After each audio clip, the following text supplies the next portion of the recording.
How's everybody doing? Welcome back to That's That Podcast on YouTube. What I got here is, and I miss these so much, 10 horror films. And we got 10 horror films listed. We got Diner. Get it. I've seen that.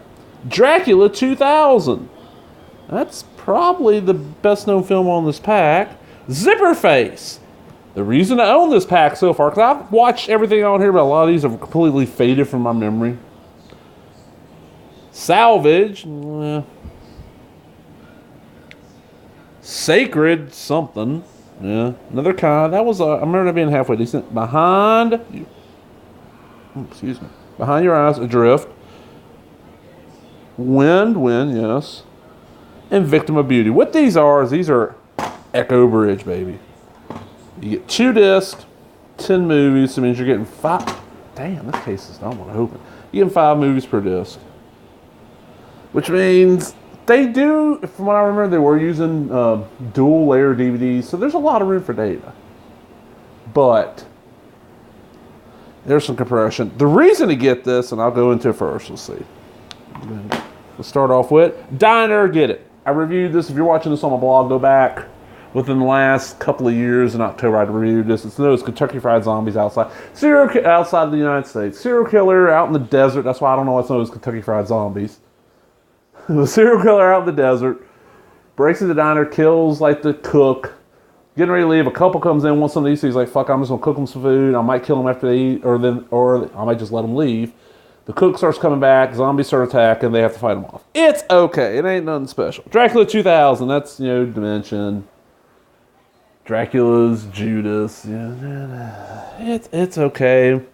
The Dear Departed, infamous fucker from hell, was one of his favorite fucking movies. Okay, the reason to own this motherfucker right here, because as far as I know, it's the only way this is out on DVD. I don't see this getting a Blu-ray release. Even one of these boutique labels, I don't see anybody touching this. Just because it's not 100% unknown, but to the people who know it are few, that would be fucking Zipperface. Now listen to this shit. This is what it says on my... A leather-clad killer hunts down escorts while a female detective tries to uncover his identity. This is the full uncut version, because this runs, let's see, not rated. I can't read it. Alright. What this basically is remember right after like Basic Instinct hit, he started getting all those erotic thrillers that came on usually late at night on like Cinemax, Showtime, Movie Channel. I don't know if HBO ever carried them. I never had HBO. Stars, I think they carried them. The Encores maybe. Well, they started making horror films kind of like that. That's how your witchcraft series, after like the first 2, kind of progressed. And it was around the time, because I'm going to pick this up where I can read it, because my eyes are not the best. Damn, I cannot read that. That is some small-ass print. This is late 80s, early to mid-90s, somewhere in there. It's probably early to mid-90s. It's late in the slasher genre. It's this guy in a fucking gimp outfit. It looks like the gimp from Pulp Fiction, going around killing these escorts, these hookers. And there's 2 releases. There's an unrated release on VHS, which is kind of hard to find. It's a couple minutes difference, and it's mostly like nudity that got cut out. Then there's an R-rated release. It's sleazy. It's violent. It's one of these slashers that it just, all it really would take is the right couple of people doing some reviews of this shit and putting it out there, and somebody will go after this, and this will become like the new hot, gotta find it, obscure slasher. And here it is. I bought the set, honestly, just mainly so I could have like, I was like, I've seen Dracula 2000, I already got that on a couple things. I think I'd seen Salvage before. Clara Parker is going to die at the hands of a sadistic and depraved killer, but she will endure a terrifying, unimaginable, brutal death, and it will all happen again. Yeah, it's kind of torture porny. I'd seen that before this. So, and these were normally like $7.50, $8 when you found $10 some places. I always waited you get them for $5. And what I don't want to know is, you got this Jason looking guy with a chainsaw, bloody chainsaw. He's not in any of these movies. None of these movies are that. I mean, Zipperface is the only real slasher-y film, and he's on it. Look, we've got the crawling woman. That image slightly changes on so many fucking book covers and DVD covers. Okay, what's the other ones on here we got? The Sacred. Dangerous spirits are awakened by a group of students studying sacred Native American grounds. I know I've seen it. I don't remember shit about that one. Another con. Four friends journey in snowy Catskills where they encounter not only deadly terrain but also enemies from another world. Okay, that was actually fairly cool. I remember that. It was a decent like sci-fi horror blending. Low budget but decent. Victim of Beauty. Everyone Allie knows is mysteriously turning up dead. Will this model become the next Victim of Beauty?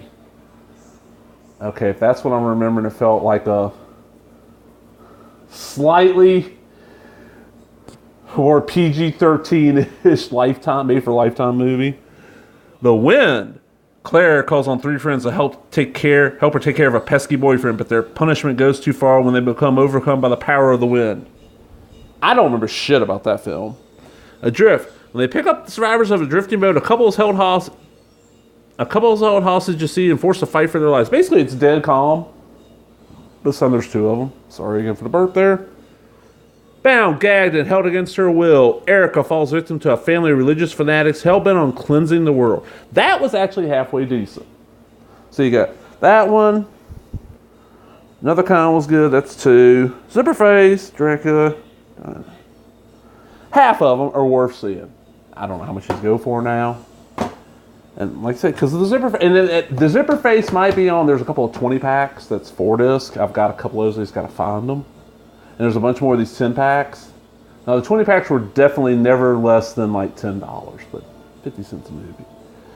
I was buying these back when I worked a job where I watched a lot of movies at work, and I traveled a lot because when I was off work, I was babysitting my grandfather for part of the time. And I'd sit there and watch movies. I had a little portable DVD player, screen everything. You slid the screen up, pop the disc in. And I grabbed these because they were cheap. Look, I used to have the space of one DVD in my bag, one DVD case. So, this one wasn't bad. This one got a, 500 batting average. That's pretty good if it was major leagues. Well, I hope everybody enjoyed that. Remember, if you did, give me a thumbs up. Hell, if you've ever heard of Zipperface, let's get the Zipperface shit going. Yeah, Zipper fucking face. Look this shit up. It used to be the R-rated cut was on YouTube, and Daily Motion had the unrated one, but it was broken up in like 15-minute chunks. Or Vimeo, one of those. But fucking Zipperface. Yeah. Leave a comment about Zipperface. What other obscure post-90s slasher do you want people to just rediscover? That's what I want to hear. What obscure post-90s slashers? Good idea. Okay. Thumbs up. Blah, blah, blah, blah, blah, blah. I'll give you ideas for comments. I'm fucking rambling, so I'm cutting this shit. Laters.